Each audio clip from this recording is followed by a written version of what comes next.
Hi everyone, and welcome to a new episode of Day's Podcast. We are now at 101, episode 101. Can't you believe it? So, I want to say thank you so much for liking and subscribing. Be sure to watch and listen and hear all of the new updates that I will be working on, exclusive updates that are on Patreon, along with Spotify alike. You can be able to subscribe to either one. You will get the same content, and it will be worth it. So I wanted to make another public free video for y'all where we are going to talk about Mya, her self-titled album, her debut album. I've been meaning, and you're gonna hear me say this a lot because there's a lot of artists I've been meaning to talk about that I kind of just wanted to make sure that if I was talking about other artists that I would be able to talk about their respected albums and give my input as well. This is Day's Podcast, so why not? So yes, we are going to talk about this album and let's get into it. Mya, styled as Mya, is the debut studio album by American singer Mya. It was released by University Music Entertainment and Interscope Records on April 21st, 1998 in the United States. The recording of the contemporary R&B album was overseen by University Records CEO A. Haq Islam after he signed the singer when she was at the age of 15. The production on Mya was primarily handled by Swing Mob member Daryl Pearson, with additional contributions from Daryl Simmons, Alex Cattrall, Joey Priolo, and Nokiel the Entity. Guest appearances include Drew Hill, frontman Cisco, and rappers Slick, The Shocker, and Missy Elliott. So the album was recorded in 97 up until 98, and it's about an hour. And at the time when she's recording, you have a lot of people touring, you have a lot of people that are releasing at the same time, working on movies, soundtracks, it goes on. And I don't think that Mya gets talked enough. I think she is underrated. And her peers. She stood next to Pink, Aaliyah, she stood next to Brandy as well, and Monica. Like she stood out on her own and she made a name for herself. I think that at some point, which we find artists now that are doing it much quicker than they were possibly able to back in the day, become independent. And as of, I believe, 2007, 2008-ish, she became independent. So within 10 years, she was like, I'm doing all this on me now. And why not? Because like I said, even in my Megan video, your name is what people gravitate to. It can be your music, but it's really your name too. As long as you make sure your name is all set, you always gonna be looked up and loved, honey. So, yeah, the album received generally favorable reviews from music critics who complimented Mya's vocals and songwriting abilities, as well as the album's well-crafted appeal. Mya peaked at number 29 on the US Billboard 200 and was credited platinum, but certified platinum by the Recording Academy, selling over 1.4 million copies in the US. The album spawned 3 singles: It's All About Me, featuring Cisco, Moving On, featuring Slick the Shocker, and the Diane Warren Babyface pen ballad, My First Night With You. In the midst of the album's success, Mya earned several accolades, including an NAACP Image Award nomination and 2 Soul Train Music Award nominations. In April 2023, to commemorate the album's 25th anniversary, Universal Music Group released a digital 25th anniversary edition featuring 6 songs previously unavailable on the CDs themselves. So, they did that out of respect to her, because they know for a while she's independent, but they're like, no, it's 25th anniversary, we gonna package and make a sale again for this album and reissue, because this is a good album, why not? So as a child, Mya was an accomplished gifted dancer who had trained with Savion Glover, Gregory Hines, and the Dance Theater of Harlem. Mya's parents first took notice of their daughter's skills when she was 5 years old. By then, she had developed a gift for mimicking complicated dance steps and creating complex sounds and rhythms with her feet. However, by the time she was 8, Mya was burnt out. She had quit tap dance, at least partly out of frustration because she was more advanced than the available instruction could accommodate. 3 years later, her passion returned when she first when she first saw tap dancer and choreographer Savion Glover, known as the creator of the Broadway musical Bring in the Noise, Bring in the Funk, who proved to be an immediate inspiration. He was my age and he was featured around all these masters, Mya recalls, and he was so natural with it. She soon joined a youth dance group called Tappers with Attitude, at the first place her aggressive style would be encouraged. So pretty much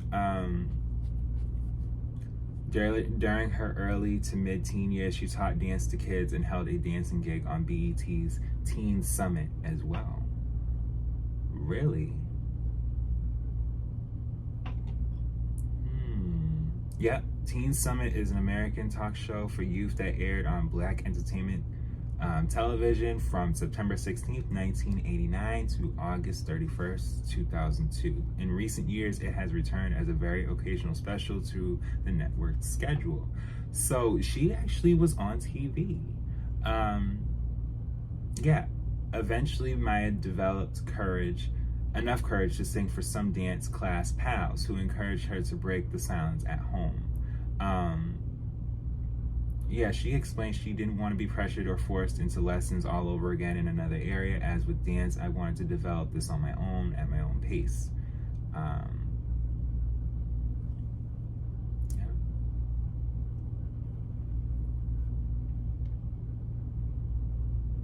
At age 15, Mya shifted her focus solely on music, and although she was best known as a dancer, she was also musically inclined, learning how to sing and play the violin as a child.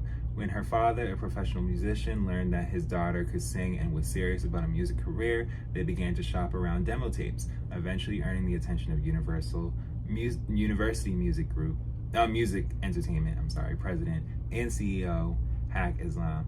According to Mya, her father sent demo tapes out to a few record companies, but they all said she's not ready. Some early demos were recorded in a basement studio for $20, followed by the major expenditure of $1,000 for a single. It was difficult, Mya explained. We didn't have that kind of money. Impressed with Mya's audition, Islam signed her to Interscope Records. So there were times they would work with individuals that'd be like, all right, I'll charge you this and I'll mix this. And repetitively, it was just like, all right, the price is going to be here now because we worked on this already. It's just like, whoa. So when it came to the recording process, recorded in New York, Philadelphia, and Atlanta, Mya and Interscope spent the next 2 years working on her debut album. Due to his rising connections within the industry, Islam was able to hire an elite team of collaborators, including Drew Hill, another university act, rapper Missy Elliott, and musicians such as Daryl Pearson, Diane Warren, and Babyface.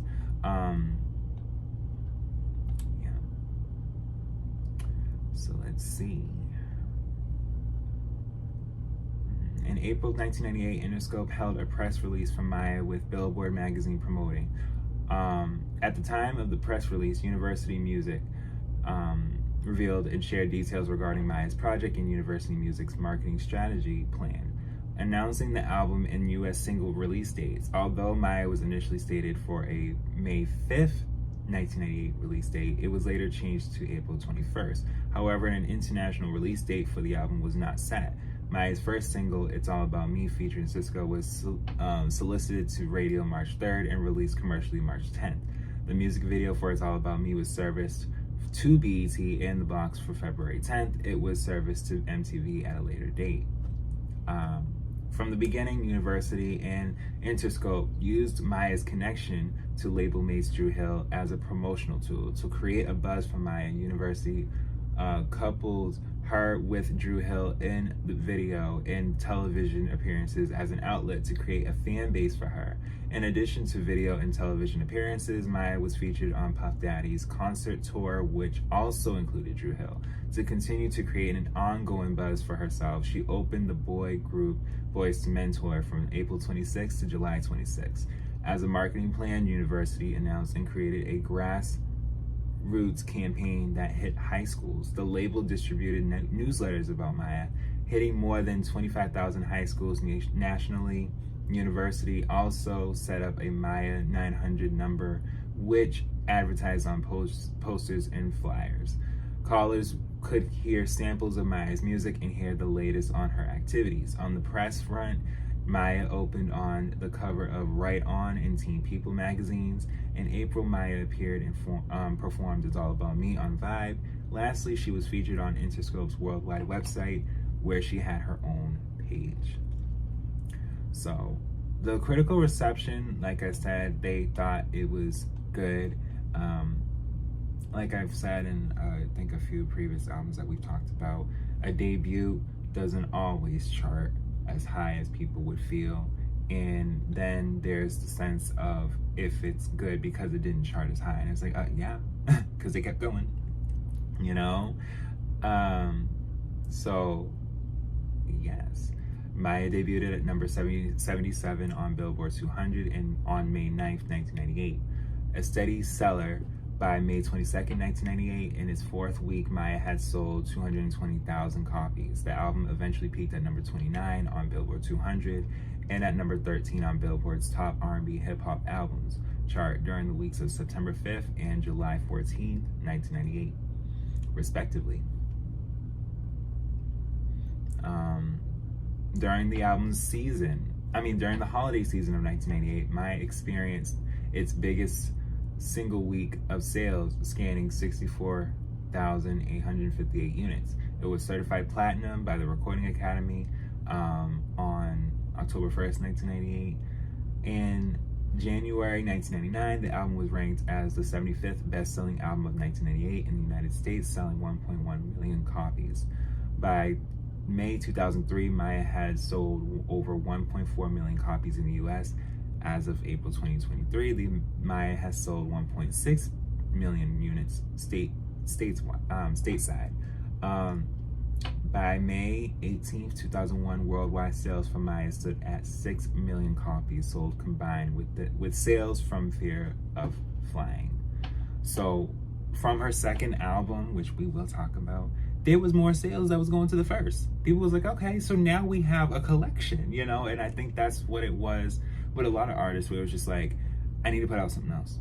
Like, this is great, you know, but I don't want to heavily be too involved in my debut. I want to still make my debut memorable with more music. And why not? So let's go into the track list. So track 1 is What You Say. Track 2 is Moving On. Track 3 is Baby It's Yours. Track 4, Keep On Loving Me. Track 5, It's All About Me. Track featuring Cisco. Track 6, If You Died, I Would Cry, Cause You Never Loved Me Anyway. If You Died, I Wouldn't Cry, Cause You Never Loved Me Anyway. That's track 6. Track 7, We're Gonna Make You Dance. Track 8, If You Were Mine. Track 9, Bye Bye, featuring Missy Elliott. Track 10, Anytime You Want Me. Track 11, Don't Be Afraid. Track 12, My First Night With You. Track 13, Moving On Remix, featuring Silk the Shocker. And so there was a few mixes as far as when it came to the UK edition. And then as far as for the 25th anniversary edition bonus tracks, there's It's All About Me, 25th anniversary remix. Yeah, there was a Spanish version for My First Night With You, okay? And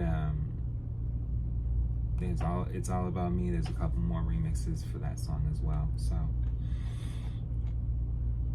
as far as just the album, and